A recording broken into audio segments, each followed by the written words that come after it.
자, 이번에 세 번째 주제는 음, 문제와 문제 해결이라는 주제를 가지고 한번 같이 검토해 보도록 하겠습니다.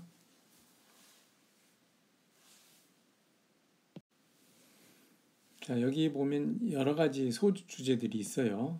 문제, 뭐에 대한 그 정의부터 해서 문제에 대한 정의, 문제 해결, 문제 해결 원칙 쭉 해서 사례 연구까지 있는데, 여러분들이 이제 앞으로 문제 해결할 때 문제 인식을 어떻게 하는지 거기에 초점을 맞춰서 이번 주제를 한번 접근해 봤으면 좋겠습니다.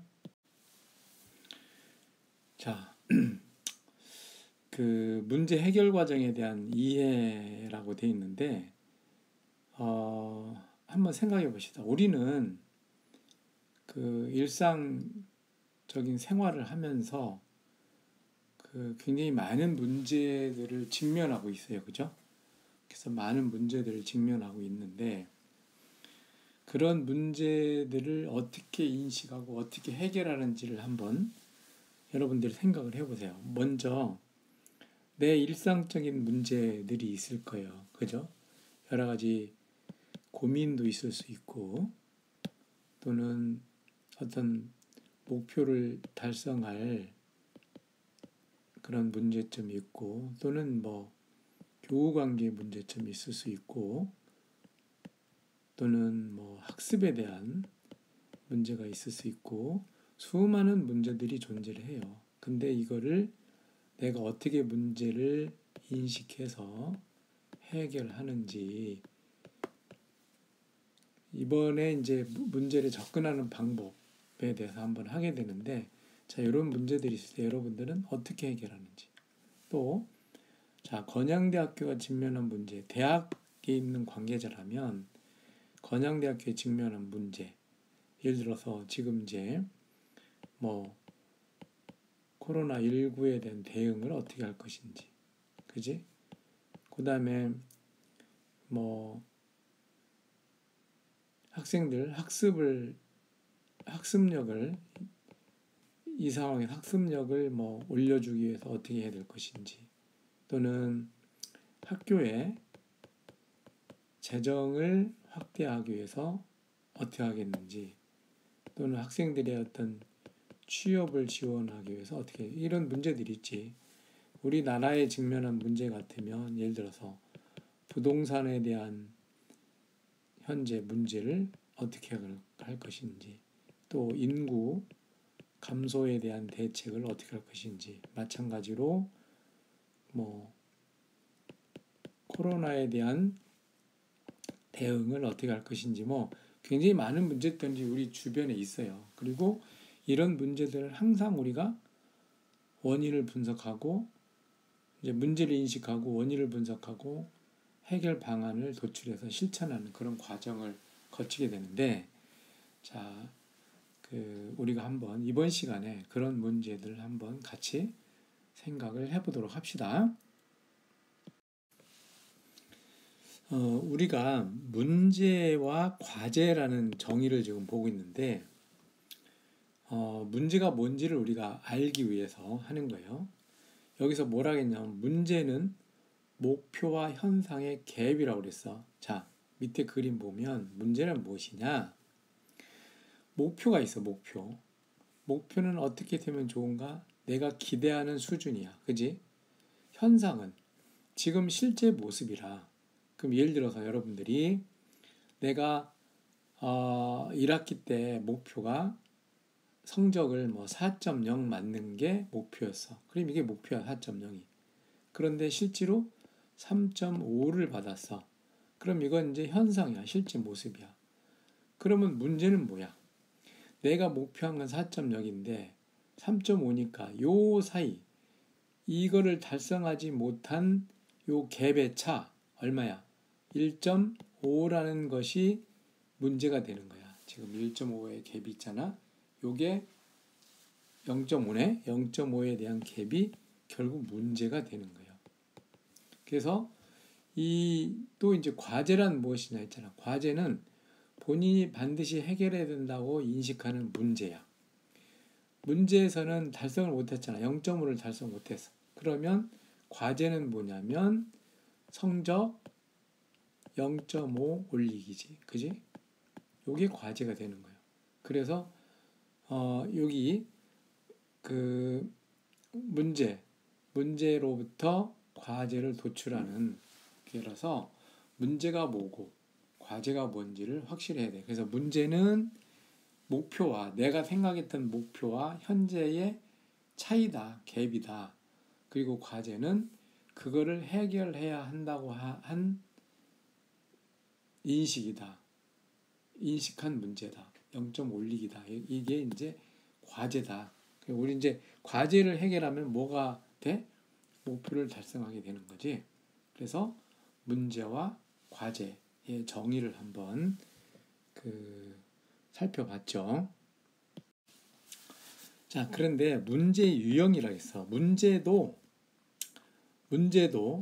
여러 가지 유형이 있다는 거예요. 자, 그러면 크게 어떻게 나눠? 크게 어떻게 나누냐면 발생형, 그 다음에 탐색형, 설정형 세 가지로 나눈다는 거야. 그러면 그거를 한번 정의를 봅시다. 정의는 이제 발생형이라고 하는 거는 목표하는 기준이 있었지. 그리고 현상이 실제로 나타났어. 그러면 현재 상태로부터 목표가의 차이가 분명히 드러나. 그러니까 이미 현상이 발생된 거야. 그래서 이거를 이제 과거 시간축으로 보면 과거라고 그런 거야. 그래서 기준이 이탈됐고 미달됐다. 현재 상태. 내가 아까 내 목표는 4.0이었는데 현재 성적은 3.5야. 이미 나타났잖아. 과거가 된 거지, 그지? 시간축으로 보면. 그래서 눈에 보인다. 원인 규명이 명확하다. 예를 들어서 안전사고, 사고가 발생한 거야. 불량 상품이 발생한 거야. 대금 회수율, 이미 대금을 회수했는데 저조한 거야. 과잉 재고의 목표가 있었는데 재고 목표보다 더 많이 발생한 거야. 이런 것이 이제 발생형이라는 거지. 탐색형은 뭐냐면, 자, 여기 목표가 있어. 그리고 현재 상태에 있는데 이 목표가 계속 변하는 거야. 그러니까 현재 진행형이지, 그지? 변하고 있으니까. 그래서 현재형이고 뭔가 개선하고 개량하고 강화한다. 이거는 요 차이를 찾아내야 되는 거야. 그리고 예를 들어서 이런 거지. 생산성을 현재보다 15% 업시켜라. 현재 생산성 기준이 있었는데 지금보다 15%를 더 올린 거야. 그러면 15% 올렸으니까 다시 목표를 수정해서 찾아내는 거지. 예를 들어서 신규구의 확보라든가 재고를 줄이라든가 이런 부분들은 현재 상태에서 더 목표를 수정해서 그러다 보니까 차이가 변하는 거지. 요게 이제 탐색형이고, 설정형은 이제 미래형이라고도 그러는데 뭔가 전략을 수립하고 개발 계획을 수립하고 할 때 결국 미래에 대한 목표를 정하는 거잖아, 그지? 그래서 이런 거는 설정형이다 그래. 그래서 만든다, 생각한다, 미래로부터 시작해서 지금 무엇을 할 것인가를 생각한다. 지금 미래에 예를 들어서 내가 미래에 취업을 하는데 삼성전자를 간다. 그럼 삼성전자라는 게 목표야. 미래 목표잖아. 그리고 지금은 공부를 하는 상황이잖아. 그러면 삼성전자와 학생이라는 신분 그 사이의 갭을 메우는 것을 만들어내야지. 그게 과제가 되겠지. 그래서 예를 들어서 신시장 개척이다. 신규 사업을 창출한다. 기업의 어떤 체질을 개선한다. 이거는 미래에 대한 거잖아. 그지? 그거로부터 현재의 차이로부터 해야 될 일을 찾아내면 그것이 과제가 되는 거예요. 그래서 이렇게 문제 유형을 발생형, 탐색형, 설정형이라고 구분을 좀 하고 있다는 걸 알아둡시다. 자, 그러면 문제 해결이라는 건 뭐냐? 문제 해결의 정의를 보는 거지. 문제 해결 정의는 앞서 문제에 대한 정의에서 봤듯이 항상 문제가 발생했다는 얘기는 제약 조건들이 있어요. 그래서 현재 상태와 목표 상태의 차이가 뭐라겠어? 문제라고 그랬지. 그 문제를 인식한 거를 그 과제라고 그랬지. 그러면 그 갭을 인식하고 그다음에 그것을 메꾸기 위한 갭 필링이라고 했네. 메꾸기 위한 해결안을 찾아가는 해결안을 찾는 일련의 과정. 이것이 문제 해결의 정의다. 문제 해결 정의다. 그래서 자, 현재 원래 목표가 있었고 현재 상태가 있었어. 근데 그 사이에 갭이 있지. 그 갭의 차이를 인식하고 자, 요 갭 차이를 메꾸기 위해서 해결 방안을 찾아가는 과정이다. 그런 과정에서 최고를 지향하고 비효율성을 제거하고 고객 만족을 시켜야 되고 하는 이런 그 제약 조건들을 극복해 나가는 그런 과정이라고 볼 수가 있겠죠. 그리고 이제 문제 해결의 세 가지 원칙이 있어요. 이 세 가지 원칙이 뭐냐면 여기 보면 자, 문제를 해결하는 과정의 세 가지 원칙이다. 팩트 베이스라는 게 있어요. 이거는 어떤 사실에 근거해서 그 생각하고 분석하는 거. 이게 굉장히 중요하지. 이거 사실을 잘못 알려면 문제 인식도 잘못될 뿐 아니라 해결하는 방법도 잘못 찾게 되는 거지. 그리고 요거 미시 읽을 때 미스 이렇게 읽는데 요거는 뭐냐면 상호 배제와 전체 포괄하는 의미. 뭐 굳이 해결한다면 아니 굳이 뭐 이거를 쓴다면 상호 배제 뭔가를 다 배제시키고 전체 포괄이라는 건데 뭔가 빠뜨리지 않고 서로 배타적이면서 이게 상호 배제 배타적이면서 부분 합이 전체를 구성하도록 사고를 구조한다. 이거는 중복을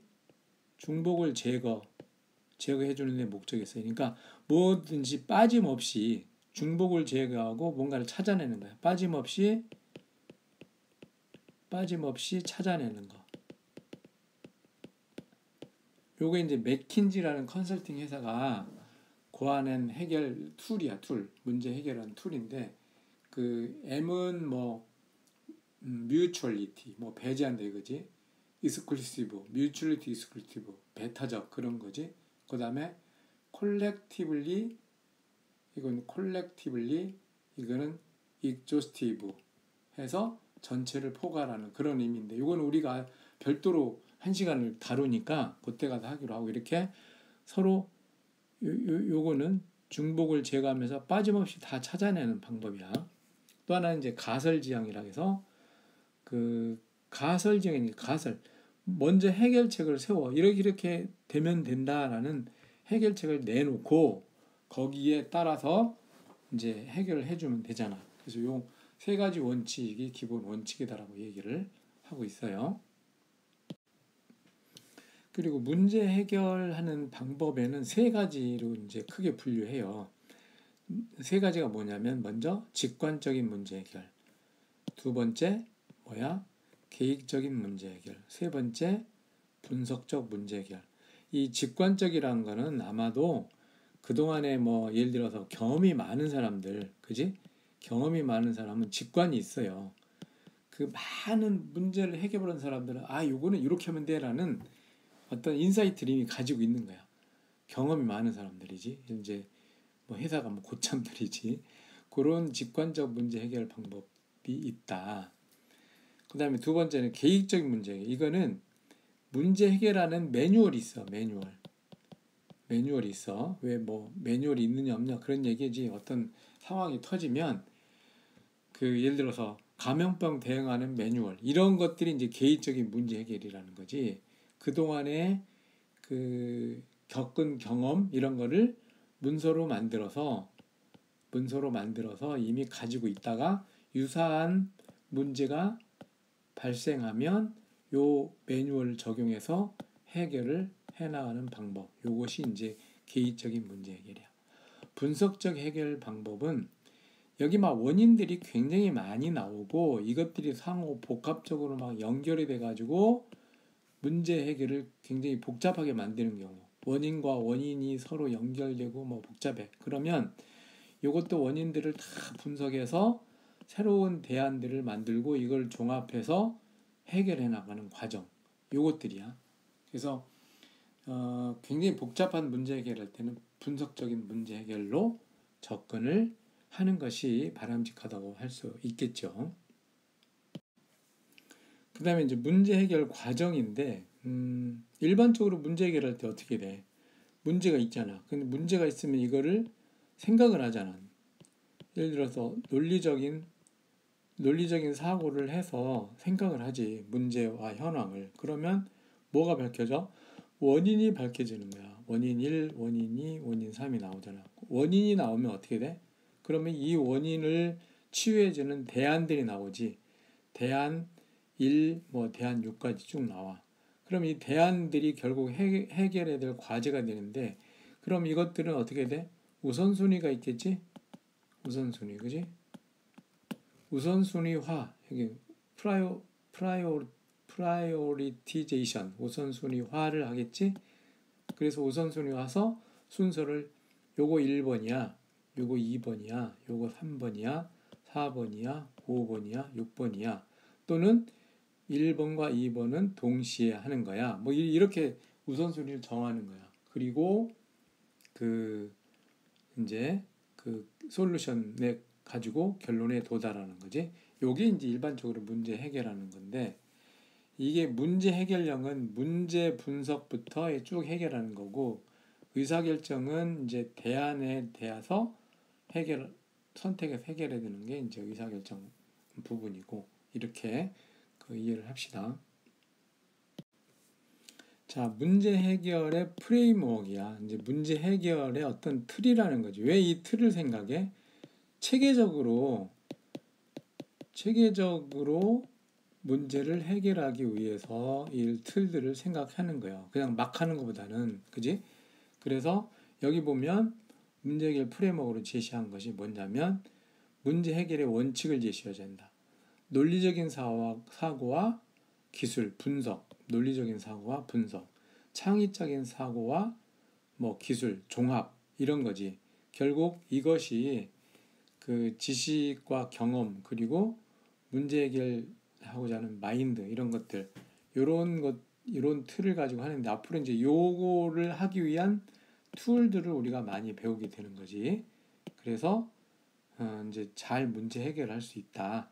그렇게 문제 해결하려면 이런 식의 틀을 가지고 문제 해결하는 것이 좋다라고 얘기를 하는 겁니다. 그리고 우리가 일반적으로 문제 해결을 하는 흐름을 보면 이렇게 돼요. 먼저 문제를 정의를 하지. 그래서 문제 정의한다는 건 문제가 뭔지를 알아내고, 문제가 뭔지 명확하게 잘 체계화를 정리를 하는 거예요. 그러니까 앞으로 여러분들이 과제를 수행하든 정말 어떤 회사 나가서 일을 하든 이 문제가 뭔지를 이거 해 라고 뭔가 딱 던져줬을 때 그냥 그것만 읽어서는 되는 게 아니야. 문제를 이해를 잘 해야 되는 거지. 그지? 그리고 그 문제들을 한번 다 정리를 해보는 거야. 그지? 요게 문제 정의야. 원인 분석. 이 문제가 발생하는 원인을 찾는 거지. 그건 누가 알려주지 않아. 내가 찾는 거야. 어떻게? 자료 수집하고 그 자료를 분석하고, 그래서 원인들을 쭉 여러 가지 규명해 나오는 거지. 그 다음에 이제 원인이 나왔으니까 해결안을 도출하지. 그래서 대안 도출, 대안 평가, 해결안 도출, 이렇게 하고, 그 다음에 이제 실행을 하지. 문제 해결을 직접 실행하는 거야. 실행기획 수립해서 실행을 하는 거지. 그 다음에 마지막에 평가, 문제 해결이 잘 됐는지, 목표를 달성했는지, 이렇게 하는 게 일반적인 문제 해결 프로세스로 이해를 하면 되고요. 여기 보면 이제 문제 해결 프로세스 유형이 있어. 아까 일반적인 문제 해결 프로세스가 있어. 보통은 앞에 있는 방법대로 하는데, 여기는 이제 몇 가지 형태를 내놨는데, 이 컨설팅 회사들이 자기들이 문제 해결 방법 프로세스를 만들어서 쓰고 있어요. 예를 들어서 맥켄지 같은 경우는 이렇게 네 단계, 크게 네 단계로 이제 해결하는 거고, GE, 제너럴 모터 있죠. GE 같은 경우는 6단계로 지금 돼 있지.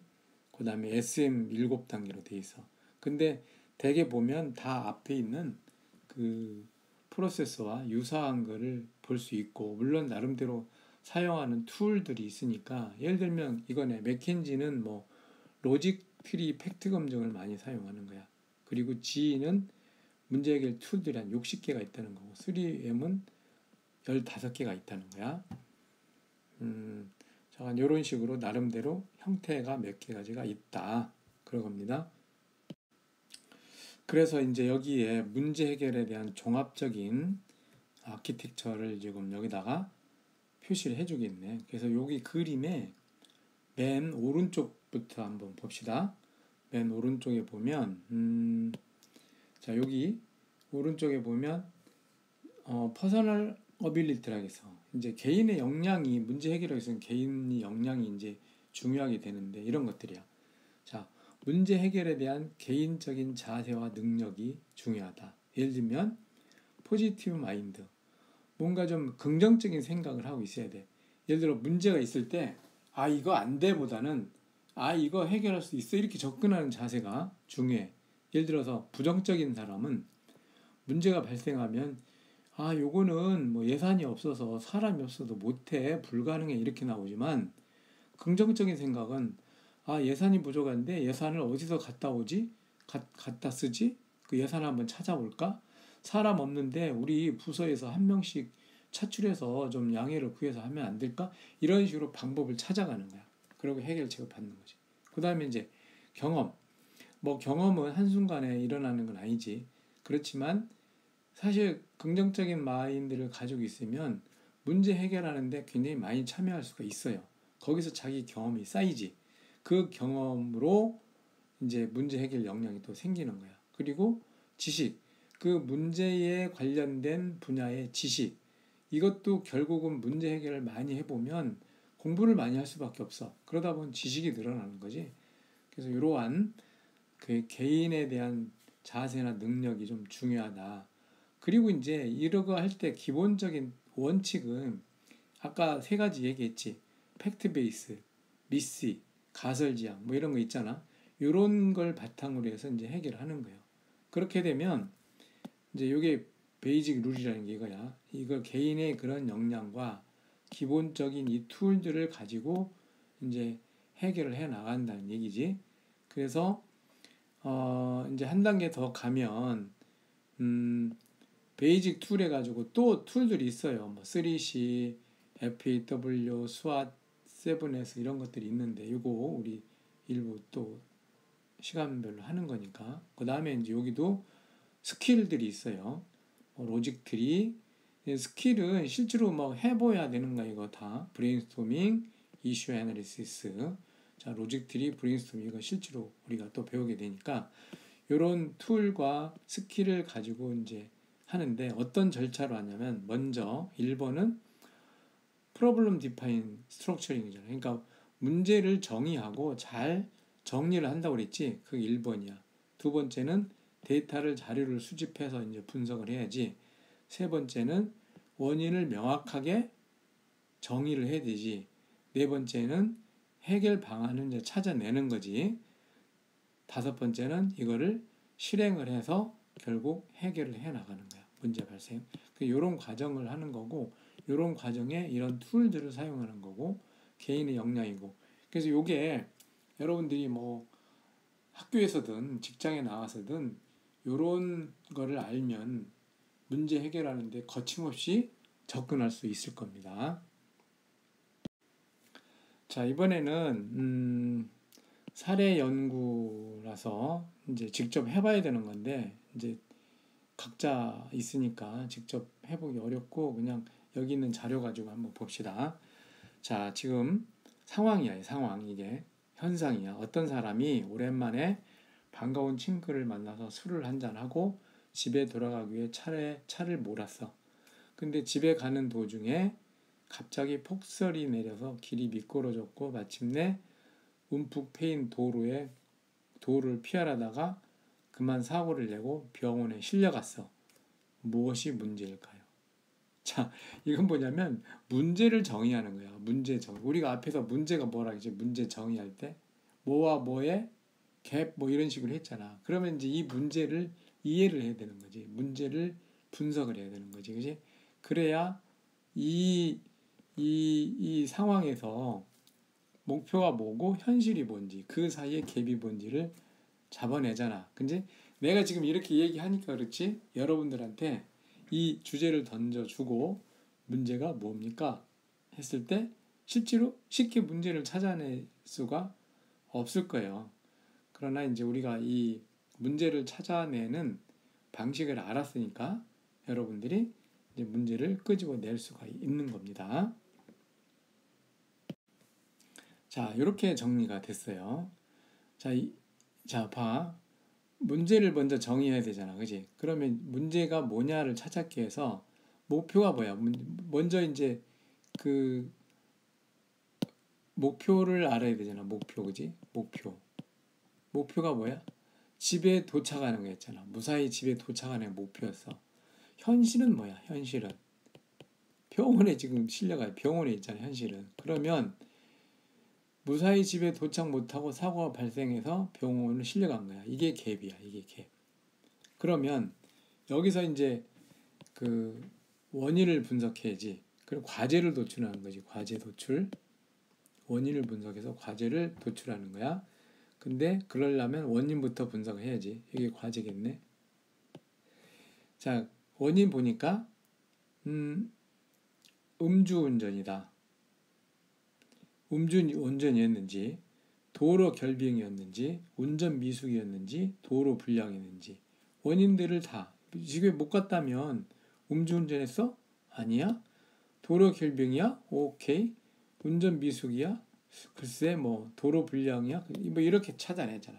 그러면 도로 결빙이다 원인 나왔으니까 그러면 여기서 도로 결빙 시 뭐 지하철을 이용한다든가 뭐 한다든가 이런 식으로 해결 방안을 도출하는 거예요. 그죠? 그리고 이제 음주운전이면 대중교통 이용한다든가 대리기사를 이용한다든가 운전 미숙이면 뭐 충분히 연습을 한 다음에 뭐 한다든가 도로가 불량이면 뭐 어떻게 한다든가 이런 식으로 이제 찾아내는 거예요. 그러니까 여기서 이제 아까 문제가 뭐냐 있으니까 무사히 집에 도착하지 못하고 사고가 발생한 게 문제인 거지. 그지? 그게 문제인 거지. 자, 이제 문제 해결 역량을 갖추기 위한 조건이야. 그 문제 해결을 잘 해야지. 그럼 문제 해결을 잘 하는 사람이 되려면 뭐냐? 문제 해결 방식에 대한 지식이 있어야 돼. 그래서 우리가 지금 이런 걸 배우는 거야. 어떻게 인식을 하고 접근을 어떻게 하고 사고의 틀을 어떻게 갖추고 이런 거야. 논리력 쌓고 뭐 툴을 다루는 능력. 이거는 앞으로 툴들이 나오는데 그걸 직접 내가 해봐야 그런 스킬이 생기는 거지. 아, 저런 게 있어. 이렇게 하는 거야만 해서는 그런 툴을 다루는 능력은 안 생기는 거야. 여러분들이 피아노를 치는 방법을 아는 거고 실제로 칠 수 있는 거고는 다르잖아. 수없이 피아노를 쳐봐야 피아노를 칠 수 있는 역량이 생기는 거잖아. 그지? 그거. 그 다음에 문제 영역에 대한 전문 지식이야. 그래서 그 문제 분야에 대한 지식을 쌓고 경험을 하고 뭐 이렇게 하는 거지. 그거고. 그 다음에 문제 해결의 태도. 나는 이게 굉장히 중요하다고 봐. 이게 문제 해결한 태도가 굉장히 중요하다고 봐. 그래서 개선 의식, 의지, 뭐 끈기, 도전 의식. 그래서 긍정적인 사고. 또 요즘은 뭐 소통이 굉장히 중요하지. 협업이라든가 소통이 굉장히 중요한 거야. 이런 태도가 결국은 1번이야. 1번. 요거. 그 다음에 이제 뭐 지식과 전문 지식과 이런 부분들이 이제 필요한 거고, 뭐 직장에서 일을 할 때도 내가 얼마나 그 뭐 프로그래밍을 잘하고 뭐 이런 거보다는 얼마나 긍정적인 사고를 가지고 뭐 서로 협력해서 하고자 하는 도전 정신, 뭐 이런 노력, 이런 것이 더 중요하지, 프로그램 조금 더 짤 수 있는 능력, 이런 게 중요한 게 아니야. 그리고 실제로 직장에 가면 신규 직원으로 들어가면 그렇게 어려운 일을 주지 않아요. 어려운 일을 주면 나보다 고참들은 할 일이 없는 거지. 이제 밑에부터 차근차근 배우면서 이제 어느 정도 1년 이 정도 시간이 지나면 나한테 일다운 일이 오는 거니까 여러분들이 사회 진출할 때도 너무 못한다고 걱정할 필요도 없고, 또 회사 갔는데 너무 내가 실력은 좋은데 허드렛 일 준다고 걱정할 필요 없고, 회사가 필요한 일을 주는 거니까 그거를 차근차근 해 나가면 인정받고 승진을 하게 되는 겁니다. 자, 문제 해결자인데 우수 문제 해결자의 태도야. 태도. 이게 중요하다고 그랬지. 뒤에 또 나오겠지만 우수 성과자의 특성을 보면 문제에 대한 인식을 하지. 그러면 뭐 정보, 인맥 이런 거 다 활용해서 가용 자원을 다 한번 찾아봐. 이게 제약상이야, 제약. 문제 해결하는데 뭐 예산 주고 뭐 인원 주고 뭐 자원 주고 하는 게 아니야. 그거를 자기가 찾아내는 거야. 자기가 해결하는 거야. 그래서 새로운 방법도 모색하고 긍정적인 생각도 하고 해서 실천을 하는 거야. 그리고 반성도 하고, 그리고 문제를 해결하지. 한 번에 해결 안 돼? 그러면 또 문제 인식을 하고 피드백을 하는 거야. 이걸 반복적으로 할 때 문제 해결이 잘 된다. 그래서 여기에 대한 문제에 대한 인식, 긍정적인 사고, 실천력과 반성 이런 것들이 굉장히 중요하고, 문제 해결을 잘 하는 사람들이 이러한 프로세서로 이러한 인식을 가지고 해결을 하는 거예요. 그러면 이제 그 일반적인 성과자와 우수 성과자가 문제를 바라보는 방식이 뭐냐? 일반 성과자는 이렇다 이거지. 뭐 때문에 안 돼? 이거 방법에 문제가 있어. 이거 결과가 나와도 문제가 있어. 이런 식으로 이제 다 문제로 보는 거다. 이런지 돈이 없어서, 예산이 없어서, 사람이 부족한데 어떻게 해? 지금 일도 이렇게 많은데 언제 시간을 빼서 해? 근데 말이야, 우리 저기 누구누구 그 둘만 없으면 할 수 있어. 응? 뭐 누가 나한테 이렇게 안 했으면, 이렇게 핑계가 많은 거야. 핑계. 자, 이런 거는 절대로 일을 못 합니다. 그래서 우수성과자는 방법의 문제로 보는 거라. 돈이 없어? 사람 없어? 그러면 그거를 어떻게 조달할까? 저 옆에 팀장님한테 좀 잘해서 한 사람 좀 빌려달라고 그럴까? 그 대신 내가 팀장님 그 문제 하나 해결해 줄까? 뭐 이런 식으로 방법을 찾는 거죠. 그지? 그렇게 해서 문제를 출발하는 거야. 그래서 여러분들도 무엇을 할 때 그런 긍정적인 생각으로 접근해야 좋은 문제 해결을 할 수가 있다. 바람직하게 문제에 접근하고 해결할 수 있다.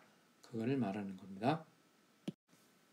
자, 이렇게 해서 오늘은 그 문제가 뭐고, 문제에 대한 해결이 뭐고, 거기에 대한 프로세스가 어떻게 되고, 문제 해결하기 위한 틀이 어떻게 되고, 뭐 이런 것들, 종합적인 문제 해결을 하려면 어떤 과정을 거쳐서 하게 되고, 그지?